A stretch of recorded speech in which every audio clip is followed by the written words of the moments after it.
Radio à vous l'été, l'esprit patriotique.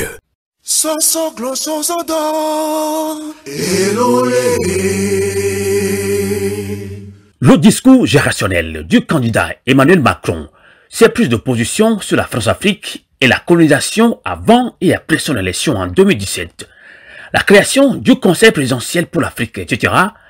Voilà des éléments qui, une fois encore, avaient laissé croire à une certaine évolution vertueuse dans les relations entre la France et l'Afrique, surtout francophone.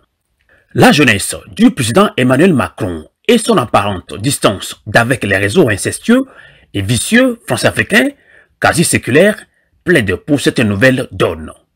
Sauf que, chasser le naturel, il revient au galop. Comment cela pourrait-il en être autrement lorsque Emmanuel Macron confie sa diplomatie à M. Le Drian, un vrai éléphant du Parti socialiste français, un cadre de la politique française à l'ancienne et qui connaît tous les réseaux mafieux et autres parties prenantes sans vertu de la politique africaine et de la France.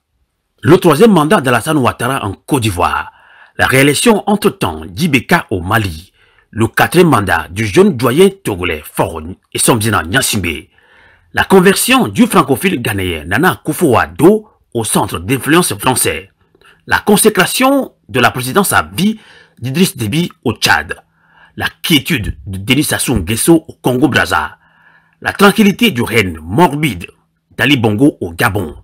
Et bien voilà l'innovation politico-africaine du mandat macronien. Et bien justement, si tant est encore besoin de le rappeler, la France continue de plus belle avec sa politique d'intérêt et non de gardienne ou de défenseur des droits humains. Et c'est aussi une constance que l'Union européenne sous-traite toujours les questions des ex-colonies françaises à la France. Donc, rien à attendre réellement de l'Union européenne sur les gouvernances inhumaines qui prévalent dans les pays francophones d'Afrique. Et c'est pourquoi il faudra se rendre à l'évidence que la France-Afrique est toujours aussi bien portante. Et devant cette situation, que doivent faire concrètement les Africains? Les sociétés civiles et les peuples africains francophones se doivent de tourner et leur regard et leur stratégie vers l'intérieur pour s'en sortir. Le bonheur, ce n'est pas les autres, c'est nous-mêmes. Sommes-nous vraiment prêts pour cette révolution strictement et rigoureusement endogène? Sommes-nous réellement conscients de ce que notre délivrance ne viendra jamais de notre bourreau? La solution nous appartient. Et pour conclure, les peuples africains doivent se mettre à l'idée que les libérateurs n'existent pas. Le peuple se libère lui-même, comme l'avait vivement conseillé Ernesto Che Guevara.